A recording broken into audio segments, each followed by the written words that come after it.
నమస్తే, welcome to our channel. నేను సిరి. జగన్మోహన్ రెడ్డి గారికి ప్రతిపక్ష హోదాకు రావాలి అంటే ఆ ఒక్క పని చేయాలని చెప్పేసి అయితే ఒక వార్త వస్తుంది. ఇంతకీ ఆ ఒక్క పని ఏంటి అనేది మనకు వివరించడానికి మనతో పాటు ఉన్నారు ప్రముఖ senior journalist, political analyst C S Rao garu. నమస్కారం సార్. సార్, ఇప్పుడు చూస్తుంటే జగన్మోహన్ రెడ్డి గారికి తను ప్రతిపక్ష హోదా ఇవ్వాలని చెప్పేసి లేఖలు రాయడం మనం చూస్తున్నాం స్పీకర్ గారికి. ఇప్పుడు ఒకవేళ తనకి ప్రతిపక్ష హోదా కావాలి అంటే జగన్మోహన్ రెడ్డి గారు ఒక పని చేయాలి అని చెప్పేసి అయితే మరి అంటున్నారు. ఇంతకీ ఆ ఒక్క పని ఏంటి? ఒకే ఒక ఛాన్స్ ఉంది. ఆ ఛాన్స్ కూడా డౌటే. బట్ ఆ ఛాన్స్ కనుక ఆయన కనుక తనకు అనుకూలంగా కనుక మలుచుకోగలిగితే మాత్రం ప్రతిపక్ష నాయకుడు కాగలడు.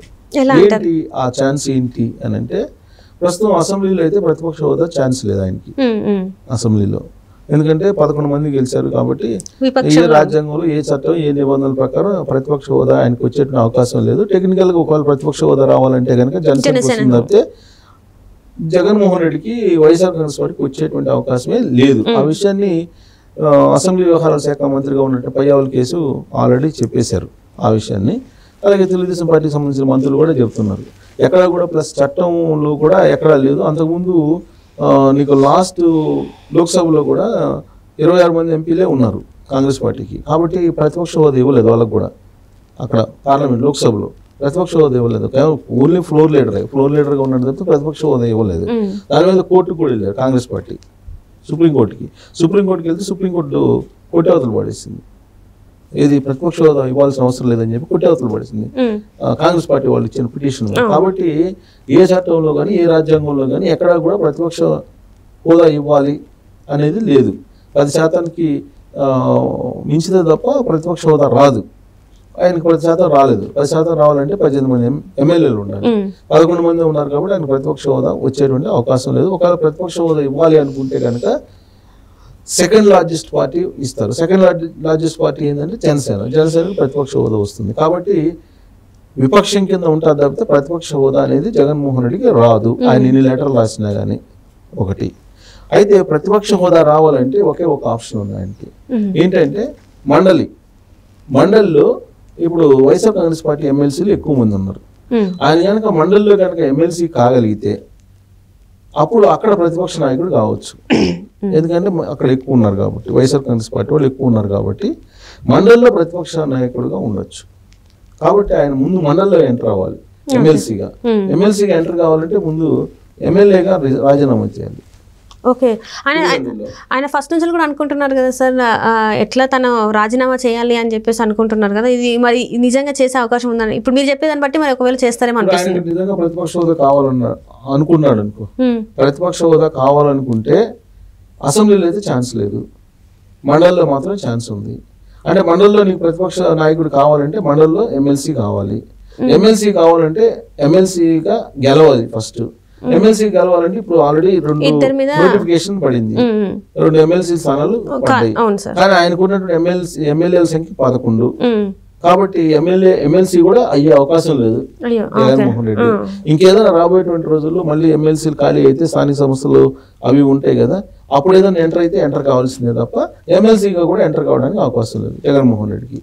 ఒకవేళ ఎమ్మెల్సీగా ఎంటర్ అయితే మండలిలో అప్పుడు ప్రతిపక్ష నేతగా అక్కడ హోదా పొందే అవకాశం ఉంది ఎవరు, జగన్మోహన్ రెడ్డి. అంతే తప్ప అసెంబ్లీలో అయితే ఛాన్స్ లేదు.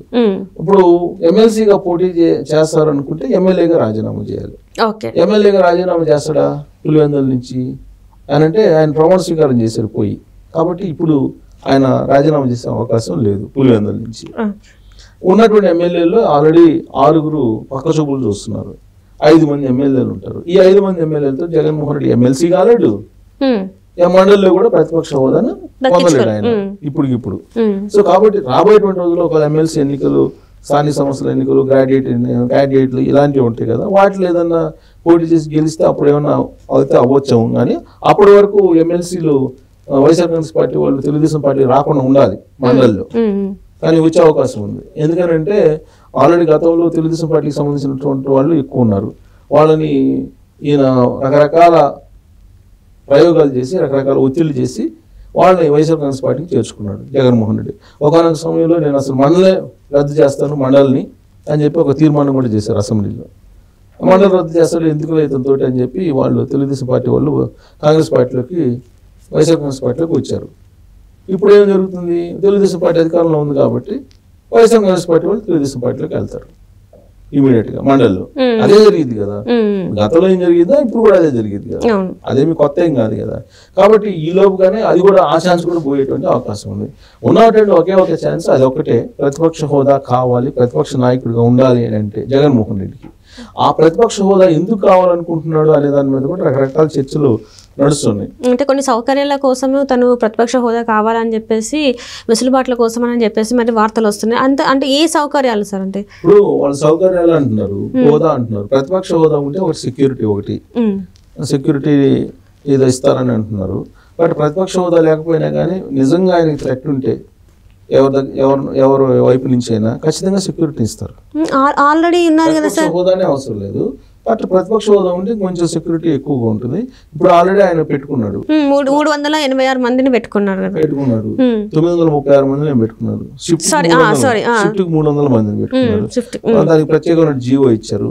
బహుశా అది ఉంచుతారని నేనైతే అనుకోవట్లా. అది ఖచ్చితంగా రద్దు చేస్తారు. రద్దు చేసే అవకాశం ఉంది. అంతమందిని పెట్టి దాదాపు 500 కోట్ల రూపాయలు ఏమవుతుంది వాళ్ళ మెయింటెనెన్స్. అంత అవసరమా జగన్మోహన్ రెడ్డికి? థ్రెట్ ఎవరి వైపు నుంచి? ఉగ్రవాదుల నుంచి ఏమన్నా థ్రెట్ ఉందా జగన్మోహన్ రెడ్డికి? లేదా నక్సలైట్ నుంచి ఏమన్నా థ్రెట్ ఉందా? ఎవరి దగ్గర నుంచి థ్రెట్ ఉంది? అంటే చాలా వరకే వస్తున్నది ఏంటంటే ఈ డ్రగ్స్ రాకెట్ ఇదంతా కూడా ఉంది. అంతర్జాతీయంగా నుంచి వెళ్ళి ఆయనకు థ్రెట్ ఉంది, ఇక్కడ లోకల్లో కాకుండా అంతర్జాతీయం నుంచి ఆయనకు థ్రెట్ ఉందని చెప్పేసి చాలా వాటిలలో ఆయన కూరుకుపోయారని చెప్పేసి మరి వార్తలు వస్తున్నాయి సార్. ఇప్పుడు సోషల్ మీడియాలో వస్తున్నట్టు వార్తలు బేస్ చేసుకోరుగా సెంట్రల్ ఇంటెలిజెన్స్, కేంద్ర హోంశాఖ సమీక్షిస్తుంది ఎవరు ఏంటి అనేది. అలాగే రాష్ట్ర ఇంటెలిజెన్స్ ఉంటుంది, రాష్ట్ర ఇంటెలిజెన్స్ సమీక్షిస్తూ ఉంటుంది. వాళ్ళు ఇచ్చేటువంటి రిపోర్ట్ ని బేస్ చేసుకుని సెక్యూరిటీ ఇస్తారు, నీకైనా నాకైనా లేకపోతే ముఖ్యమంత్రికైనా ఎవరికైనా. ఇప్పుడు సపోజ్ మీకు థ్రెట్ ఉన్నా మీకైనా ఇస్తారు. లెటర్ పెడితే ఎంత థ్రెట్ ఉంది, ఎవరి ద్వారా థ్రెట్ ఉంది అనేది దాని మీద ఒక అంచనా వేసి 2 ఇవ్వాలా 3 ఇవ్వాలా 1 ఇవ్వాలా అనేది అంచనా వేసి ఇస్తారు. అంటే జగన్మోహన్ రెడ్డికి ఇప్పుడు ఎవరి వైపు నుంచి థ్రెట్ ఉంది అంటే సోషల్ మీడియాలో మెయిన్ మీడియాలో వస్తున్నటువంటి విధంగా అంతర్జాతీయ డ్రగ్స్ ర్యాకెట్ తోటి సంబంధాలు ఉన్నాయా? ఉంటే కనుక సెక్యూరిటీ కావాలి, లేదంటే సెక్యూరిటీ అవసరం లేదు. కొంతమంది ఏం చెప్తారు, అండర్ వరల్డ్ దావుద్ ఇబ్రహీం లాంటి వాళ్ళతో కూడా లింక్స్ ఉన్నాయి అనేటువంటిది కూడా చెప్తూ ఉంటారు. నిజంగా అది ఉంటే సెక్యూరిటీ కావాల్సిందే. ఇప్పుడు ఆయన ఏర్పాట్లు చేసుకున్నటువంటి ఏర్పాట్లు అన్నీ కూడా అలానే ఉన్నాయి. ఇప్పుడు ఆయన ఇంటికి తాడేపల్లిలో 30 అడుగులు ఎత్తున కంచి చేసుకోవటం, తర్వాత 936 మందిని దాదాపు 1000 మందిని సెక్యూరిటీ పెట్టుకోవటం, ఇవన్నీ చూస్తుంటే కనుక ఇంకేదో అంతర్జాతీయ థ్రెట్ ఉంది, ఉత్తర కొరియా కిమ్కు ఉన్నట్టు లేదంటే చచ్చిపోయిన సద్దాం ఉన్నట్టు అనేది భావన కలుగుతుంది. కానీ అంత థ్రెట్ లేదు, టెర్రరిస్టుల నుంచి లేదు, నక్సలైట్ల నుంచి లేదు ఆయనకి థ్రెట్. ఉంటే కనిపిస్తుంది కదా. ఇప్పుడు గులకరాయి వేసేవాళ్ళు తప్పితే, చెప్పులు వేసేవాళ్ళు గులకరాయి వేసేవాళ్ళు తప్పితే ఆయనకేమి శత్రువులు ఏమి లేరు కదా. పరిపాలన నచ్చక గులకరాయి లేకపోతే చెప్పులు వేసారు తప్పితే ఆయన మీద హత్యాయత్నం ఎప్పుడు జరగలేదు కదా. గతంలో ఆయన కోడికత్తి కేసు ఏంటి అనేది ఆల్రెడీ తేల్చారు, అది క్రియేటెడ్ అని.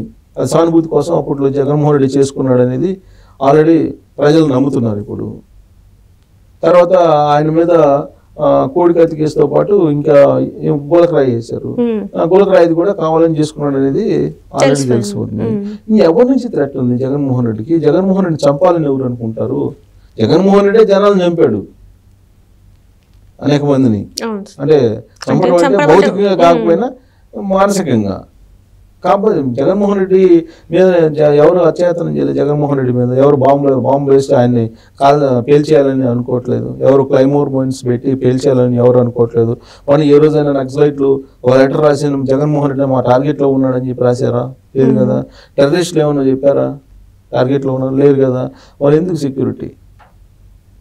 ప్రజలను చూసి భయపడుతున్నారా? ప్రజలను చూసి భయపడుతుంటేనే కదా థ్రెట్. ఇప్పుడు 2019 వరకు లేనటువంటి సెక్యూరిటీ అధికారంలోకి వచ్చిన తర్వాత నీకు ఎందుకు సెక్యూరిటీ? అంటే తప్పులు చేశావని చెప్పి నీకు అర్థమవుతుంది కదా. కాబట్టి ఈ సెక్యూరిటీని తగ్గించేటువంటి అవకాశం, ఈ సెక్యూరిటీ అయితే ఉంచేటువంటి అవకాశం అయితే లేదు ఆయనకి, తగ్గించేటువంటి అవకాశం ఉంది. ఇది మొత్తం చూస్తే కనుక మొత్తం సినారియో చూస్తే, రాజకీయపరమైనటువంటి సినారియో కనుక చూస్తే మనం ఇది ప్రతిపక్ష హోదా వచ్చినందువల్ల సెక్యూరిటీ అనేది అది ఒక ఊరికే అలా చెప్తారు. బట్ ప్రతిపక్ష హోదా ఎందుకు కావాలనుకుంటున్నాడంటే ఆయన, నాకు తెలిసినంత వరకు నాకున్న ఇన్ఫర్మేషన్ కొంత ప్రకారం, ప్రతిపక్ష హోదా ఇస్తే కనుక నేను ప్రతిపక్ష నాయకుడిని కాబట్టి నాకు టైం ఉండదు, నాకు షెడ్యూల్ బిజీగా ఉంటుంది అని చెప్పేసి కోర్టులో కోర్టుకి హాజరు సబ్మిట్ చేసుకొని వ్యక్తిగతంగా హాజరు నుంచి మినహాయింపు పొందడానికి, కంటిన్యూ కావడానికి ఆ మినహాయింపు దానికి ఉపయోగించుకోవడానికి ఇలాంటి ఎత్తుగడలు వేస్తున్నాడు అని చెప్పేసి మనం అనుకోవడానికి ఛాన్స్ ఉంది. అంతే తప్ప మిగతా ప్రతిపక్ష హోదా వచ్చినందువల్ల ఏముండదు. ప్రతిపక్ష హోదా వచ్చినా రాకపోయినా నువ్వు ఎమ్మెల్యేగైనా నీ వాడిని వినిపించచ్చు, అక్కడ రైట్ ప్రజా సమస్యలు వినిపించచ్చు. రైట్.